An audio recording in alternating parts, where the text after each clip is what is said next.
All right, good morning again. Welcome to Bush T and Gen Z, another episode yet again. Welcome to episode 3 on 1013 Row FM and Bush Tea in the morning. All right. Good morning. I have here with me, I'm your hostess with the mostest, Neka Neekes, and I have Deputy Commissioner Renan Steele, Behavioral Health Bureau. I also have Behavioral Health Director Gisil Ramos and Assistant Commissioner Dr. Nicole Sims for Department of Health Psychologist. Good morning. Good morning. How are you guys? Good morning. Awesome. We had a great time the last 2 episodes. I'm looking forward today as well. Today's topic for episode 3 is managing stress and anxiety.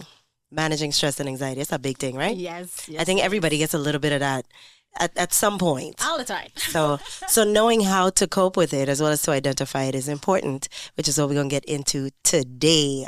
So thank you guys for joining in. This is episode 3, as I mentioned. We'll get straight into it. We're going to start with the basics, right? Mm-hmm. What exactly is stress and how is it different from anxiety? What exactly is stress and how is it different from anxiety? Well, stress is a normal reaction the body goes through when you're under a lot of pressure. For example, for Gen Zs, we see it a lot where they're having deadlines for school assignments, feeling like they have to prepare themselves for exams. It becomes overwhelming, taking on large caseloads of classes, difficulties going on both at home and school, and that type of stuff creates a lot of stressful environment for them. However, anxiety shows differently. Anxiety is more having a persistent feeling of like fear, worrying, panicking. You start to feel more of the physical symptoms that I'll let Dr. Sims on. I'm going to a little bit more on that, but it shows itself more in a physical reaction. And if it's persistent and longer, then it's more diagnosed as anxiety.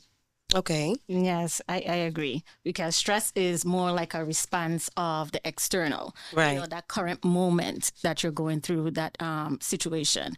And for anxiety, it's more of an internal. And if you don't check it, I mean, it's going to continue to prolong into where it's going to be a chronic illness where you, at that point, seek help. Right. So it's stress, external, anxiety, internal.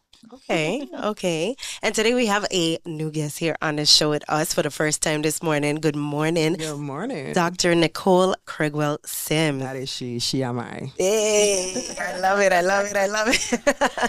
Welcome to the conversation.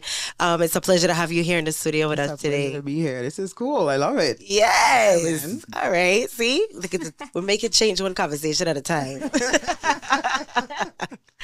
So, all right. So we talked a little bit about the basics. What exactly is the differentiation between stress and, how is it different from anxiety and whatnot? So you have anything that you want to add to that? Well, I do want to kind of make it clear that not all stress is bad either. Right. Some stress is used as a motivator as well. So, it's not a pipeline to just, I'm stressed out right now and it's like directly, I need to seek help. Sometimes that drives you into a direction that you may need to go. And that's one thing that people, kind of need to understand as well. Right. Absolutely. Well, we have a clip that we're going to play, right? Let's hear what Gen Z has to say on this topic. Tamara Ramos, Health Outreach Coordinator, asked some young people, what makes you feel stressed or anxious? And what do you wish adults understood about stress in your generation? All right, let's hear what they had to say. Okay, what is something that makes you feel stressed or anxious? Deadlines. Something that makes me feel stressed and anxious is school. I would say my job and people not taking care of their responsibilities.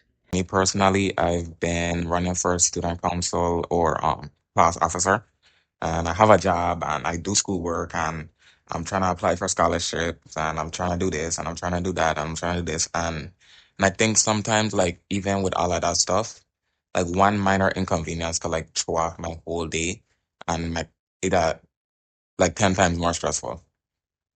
Okay. What do you wish adults understood about stress in your generation? That it exists. I feel like the only way, I feel like thinking that the only way to have success is to have bills and those kind of stuff isn't realistic. I feel like expectations is something that is very stressful when you tend to live up to a certain standard. What do you wish adults understood about stress in your generation? Mm, we go through real life problems too. It's not like we have different upbringings, I guess. Where now you have to grow up faster than they did. Like the world now is a totally different thing than it was when some adults were growing up.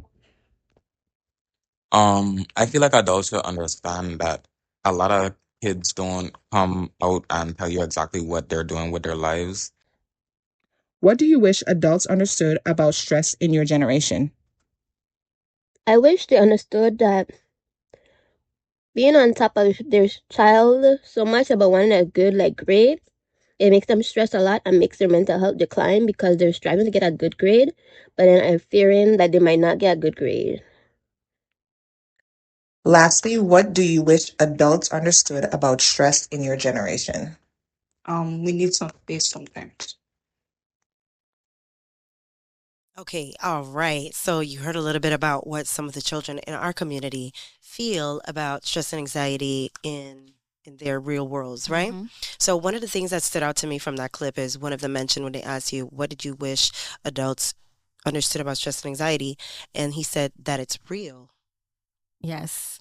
That stood out to me a lot because I remember feeling like that as a kid myself, feeling misunderstood or feeling like, um, I'm wrong for feeling certain things or perfect example, a child's place, right? Mm-hmm. And what it's understood to be in our Mhm. community, right?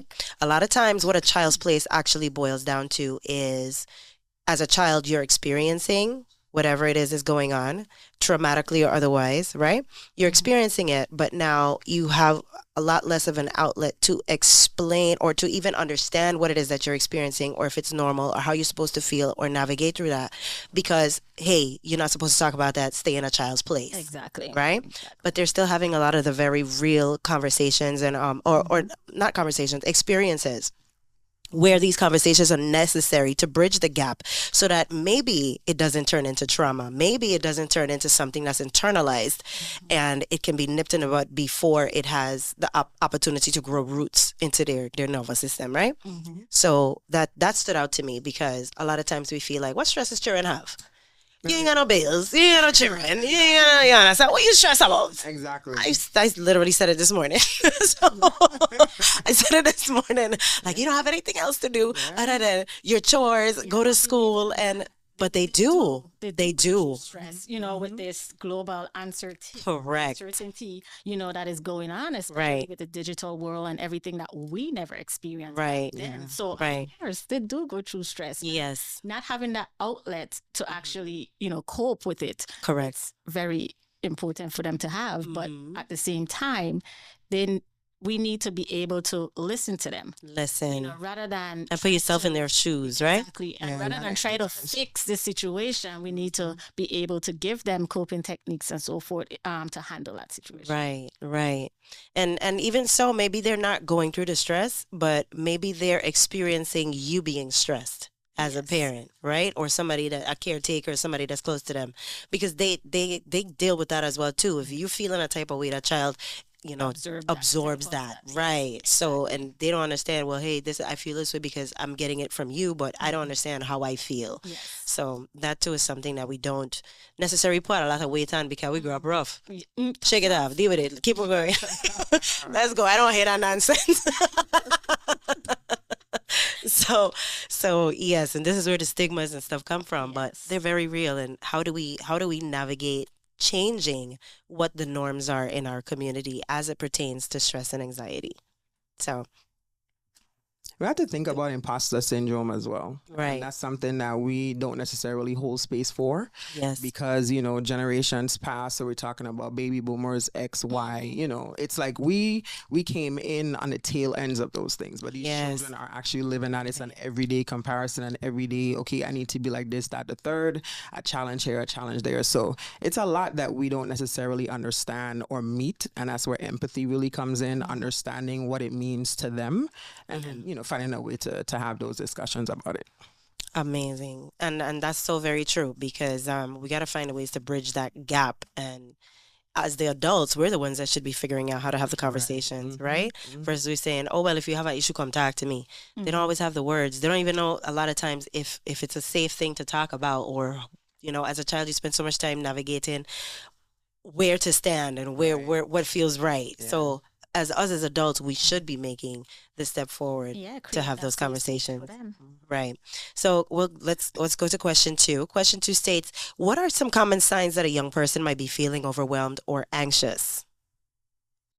So a lot of times these things show up either emotional, cognitive, physical, behavioral, right? So we're talking about irritability. Mm-hmm. Sometimes we see children go from 0 to 1,000 in like a second, and you, as the adult, you're like, what's happening with you, right? Mm-hmm. Cognitive, there's a lot of negative speak. Sometimes you don't hear it, but our Mhm. children speak to themselves, and it's like, you know what, I'm failing at this. I don't know what to do about this. I'm not good enough for this. All of these Right. things are signs. Then, of course, you slip into a lot of behaviors, risky behaviors, some substance use and abuse, even sexual abuse and substance use. And then, we're talking about physically. You can Yes. see a child physically deteriorate when they're going through certain things. So Correct. from your Correct. gut coming out, things can, be affected. You have a lot of headaches, migraines, different things that you don't necessarily understand as the parent. The child doesn't even understand. You just know physically it's just not coming together. So these Yeah. are things that you can see and you can put your eyes on. As your first line is sight. You can physically see your children kind of Yeah. go through these, these ups and downs. And, you got to be able to address those. And talking about physical, change in sleeping habits, Right. the fatigue, and frequent headaches and so forth in a child. So those are some of the physical signs, like Nicole was saying. Would you guys say, and this is a secondary question for me, right? Would you guys say that stress and anxiety shows up differently in boys than it does in girls, or vice versa? Yeah, Right? It does. Absolutely. We tend to see in the males sometimes, like Dr. Sims mentioned, it turns to irritability. So Right. sometimes we see the acting out aggressive behaviors. They're more snappy. They're quick to Yeah. respond to something the parents with authority showing aggression, and they may not realize why they're feeling that way. A lot of females tend to do the withdrawal. So Yeah. you see the change in sleeping, like you Yeah. mentioned, change in appetite. They're withdrawing from parents, from friends, from all the connections, and it's more subtle sometimes. Yeah. But it's very individualized. Each individual goes through it in a different way, and the symptoms may manifest differently.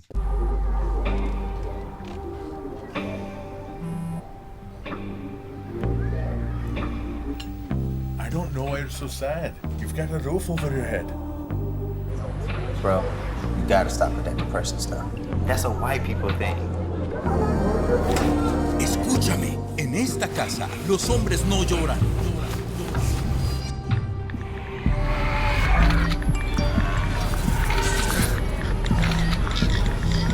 You alright? It just feels like it's coming from everywhere. Do you want to talk about it? Thanks for hearing me out, bro. Appreciate it. You can talk to me if you're feeling sad. Whenever you need to talk, I'm here, okay?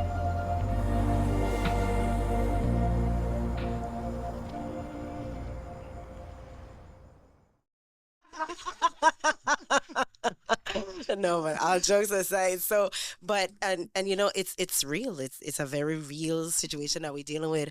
And imagine from the first moment you open your eyes in the morning, phone in your hand. Correct. Straight through the day. It's a thing now where you even hear people saying, "Oh, me got much going on. My phone dry."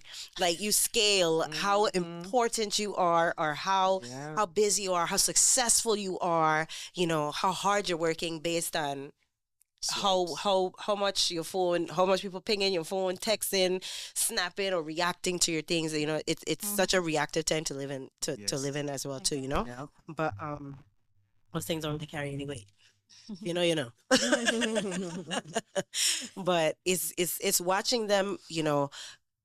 It's one thing to experience it as an adult or even a teenager, but to be born into this time frame where this is what you know it to be. It's very hard to separate that from yourself and how you view yourself or how you judge yourself, weigh yourself against others. I remember the world kind of forced Gen Z in their formative years to be on those devices. We had Correct. COVID. So for Correct. a long time, we couldn't people touch. You had to people watch. That. And so it was a lot of formative years for that generation. So it's kind of like, this is what they had. You know? So to break them away from it, it's like almost like a lead by example kind of thing. Correct, you have to be the one to like, okay, we're going out. Or you see a challenge even on TikTok. You be like, yo, you think we could recreate this? Let's go try. You have to like, be intentional about it. Yeah. And I like that you said that because it is a time for intentional parenting. Correct. Very intentional because we're a lot more aware of what didn't work in the past as well as how we were affected in our own childhoods and those before us because our parents had talks with us too, right? Yes. And if not your parents, you know, other generations, everybody have an elder that they did a talk to in some way, shape, or form. So we see the differences, but you know, life for them is so different. But I just love that they have the resources and that it's a time when the conversations such as these is taking place, you know. In I remember years back having this conversation would have been so taboo, especially on the air, much less online, you know. So like it outside, right. Early and tough love type of thing. Tough love, exactly. Right. I ain't crazy, you know. So, all right. Where are we? All right, so question number 5. What should someone do when stress starts to feel out of control or affects their body physically? Let's talk, before we even answer the question, let's talk about how stress shows up physically first, right? And then what should we do when stress starts to feel out of control and it starts to affect them in that way? So physically, you know, kind of as we mentioned before, you can really just feel ill. You know, you begin to deteriorate. You become sunken. Like you lose a lot of weight, hair falls out, things like that. You have physical pain, migraines, like these types of things. And when you're noticing it, and that's why I said, you know, a while ago, you need to really name things. And that's where we need to kind of go back to basics. Okay, this is not how my body operates. Something is wrong. I need to name it and put it in a place where you can then come back and deal with whatever that is instead of being like, all right, this got to be part of life. Like, growing up, like, is this okay? You know, name it, identify, but like, no, it's not. What do I do? You know, and immediate next steps for those types of things. Yeah. Right. And you got to, in those instances, you got to reset. You have to reset. That's right. Reset. Go back to sleep in 7 to 9 hours, you know, and drink water. True. And lifestyle changes, even though those may be the healthiest ways for us to go, lifestyle changes, eating better, exercising, things. Sometimes those are the hardest things for people to adopt into their everyday life, you know, because it is a lifestyle change. Sometimes the hardest thing to change are habits. That's right, especially food. It's not like a tire. It's not like you just throw it all on in with a new. You know, it takes repetition as well as exposure. And worse, if the people around you, you know, kind of cater to a specific lifestyle you live in. Let's say, you know, you might be a smoker and you might want to stop smoking, but everybody around you smokes. Correct. So man, I do not like you're exposed to it, you know, or somebody always pointing it in your face. It's hard to develop new lifestyle changes such as these, but it's so important. And if you can get over that bridge and stay disciplined enough to push past it, it's usually worth it, right? Yeah, and you have to ask for support as well. Yes. You know, so that's really important, asking for support. No? I can hear you. All right. So, what role does social media play in Gen Z's anxiety? Is it helpful, harmful, or both? I voted both. I don't know. There's 2 hands in the air. It's both. It's a catch-22 and a double-edged sword in my mind, you know? Because, again, resources. We just mentioned So we talked about, look at this, we're streaming online right now. So it's definitely a benefit in a lot of different ways. But the addiction to it, not being able to put it down, it's a sense of dependability, right? Anything you want to add to that? So it everything has a place, and that's where we fall into these crevices of speaking in absolutes, like it's black, it's white. It's really not. It's very colorful. Yeah. So I agree with you. It is both. How do we reframe, right? What we see, how much they intake, things of that nature, and we see it a lot of times with toddlers. People are like, take that one away, But you have to think about the parent as well. You need to hold this phone because I'm at a doctor's appointment and you're making way too much noise. So it's like a solution to a problem that they perceive, So it's really, how do we make it palatable? How do we use it for their benefit? And then they can spit things back out to us so that we understand. Plus, parents I'm Gen X. I know how to look at it. Thank you. It's the hair behind That's the what I hair. let everyone know. I do not.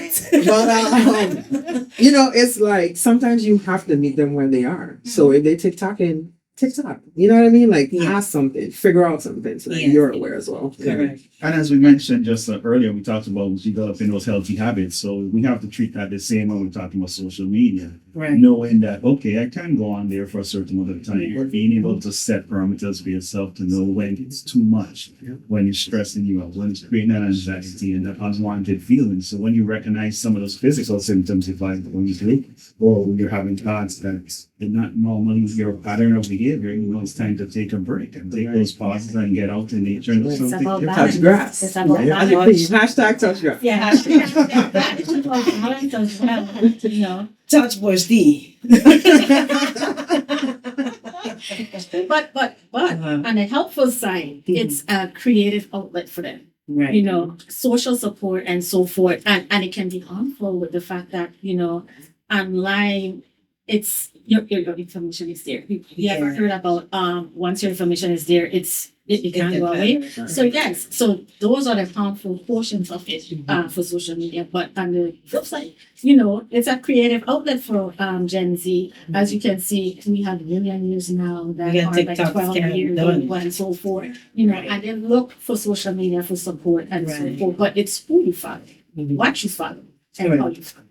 I think one thing social media has been able to do positively as far as mental health is it creates a space where you can see a different environments and stuff. You can be relatable to people that are totally different from you and still have things in common. You might see you might be a teenager, you see a teenage girl in the States and she's a business owner, she's starting to braid hair, she's doing stuff, and that can inspire you and put you in a projection where it's like, I can do that. Yes. And I see those things happen a lot of times too. Right, it's motivation. And one thing I gotta say, Gen X and even after, right? They're not afraid to try new things. Right. So I think that's one thing social media has done as well too, because I think we were more apprehensive, right? Even for me, when I started radio a few years back, I was like, when? I still feel like that sometimes, but at the end of the day, I have an opportunity to do something that I love. But if I had to sit back and try it on my own, I never would have. And look at right? you. You're awesome at it. Look at that. So it's the relatability and your ability to find people that you can relate to outside of the worlds that you can touch, right? It might not be easily accessible, but you can see it, and therefore breaking down mental barriers for yourself, right? So it's a benefit, like you said, in a lot of different ways, but it has to be monitored. All good things. You gotta get in those things. Exactly. Right. Exactly. So, but for parents, okay, so this isn't one of our questions, but I'm gonna ask it because it's a very real something in our community, right? Mm-hmm. For parents, especially single parent households, right? A lot of them depending on these devices for not just communication. Let's say you have more than one child and you need to communicate with them in school. Mm-hmm. Emergencies, things take place. We don't live in a perfect community where things happen that we're supposed to all the time. So communication is huge for families, right? Sure. That puts it in such a way, like, let's say I'm a parent, I might not want to be so heavily reliable on media or devices when it comes to my kids, but I don't have a choice. So a lot of parents are depending, and I think you mentioned that earlier too, they're depending on these devices. Sometimes it's as simple as keeping them still in a doctor's appointment. Mm-hmm. Sometimes it's how do I even know what their homework assignments are, because I ask this child every day saying get homework and communicate with the teachers, right? Power school, yep. Man. Class dojo is my thing. Listen, I love me some class dojo. After a certain age, I don't even know more, but I love me some class dojo because it's like everything in one place and other family members can look on as well too. So if I say, hey, mommy, I need to check this out for me. You understand? It's helpful, but it creates crutches in other areas as well too. Yeah. So for parents that are highly depending on them, maybe they don't have the luxury of applying certain limitations because, well, I can't take it away. I need that. Mm-hmm. What are some things that we can maybe give them tips for to navigate better or to avoid it becoming a clutch for the children as well too? Because yes, it's a necessity for everyday life, but how do you put limitations on something like that? you have to create safe spaces, for yourself and for your children as well. You have to have that opportunity to speak about things, and by creating a safe space is just by listening to your children, Right. of their, like for instance, when they come home from school, hey, how was your day? You creating a safe space for them to talk to you freely. I mean, it may not happen right away, Right. but at least you're giving them that space to say, well, okay, now ask me, how was my day? I should tell her about this, incident of where I was bullied or whatever the case is. So creating a safe space is going to open up a whole lot more for your children. Right, right. So be able to talk to them. Approach them in a manner of where it's not rough, aggressive, like that tough love. Approach them like you will approach your friend, like, hey, I had a bad day with so and so. Approach them in that type of manner that you will want someone to approach you. Yeah. And you could take things as parents from look to do. You know what I mean? Yes. Like children are following other young people that might have cooking channels or whatever. Like, let's recreate this. You know what I mean? Like, you like fashion. All right, make me something. Dance with me, whatever. Bring it like into your home, right? So that there is an actual separation. There's activity. Okay. So the child's like, yeah, I could do this too. And you don't just be. Yeah, you can do it too. Go in your room and do it. Like, you know what I mean? Like, come in the living room. We're going to do this. Nobody has to do that in our corner. Like, no. Give them the opportunity. But, just shift. Be free. Right. Be free. Yes, right. I love that you mentioned, to add on the activity part of it, not just the observation. So there's observation and then make sure that the activity takes place as well. So. Yes, like we mentioned earlier, we have to have active parenting these days and very intentional. Yes. Because if we just keep closing off and let them do their own thing, you create that bigger gap. Correct. And then those kids are not feeling comfortable to speak to you about certain topics. And that just creates more burden. And when you're listening, like Giselle mentioned, you actually have to listen without judgment. Exactly.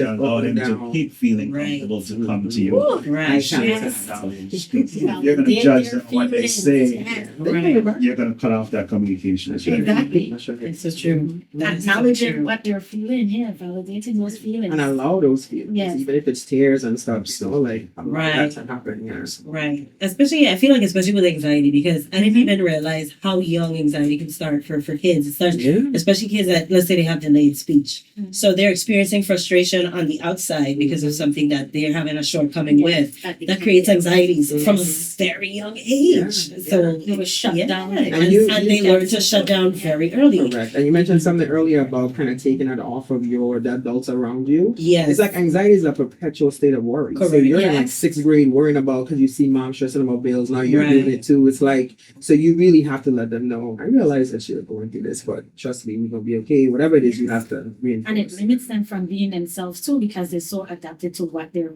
parents are going through that they can't self-be themselves, because they're constantly worrying about, what if I do this and put mommy in a burden of financial burden or something like that. So, or even anxiety for doing the wrong thing, because children put a lot of anxieties on themselves. They want to get praise. They want the rewards. They want attention. And sometimes they correlate it with how they behave and how they perform. Right. That pressure. So it's too much, man.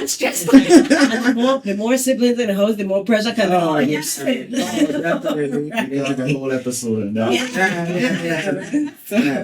Yes. So, all right. So what can friends and family do to support someone going through anxiety and without making it worse?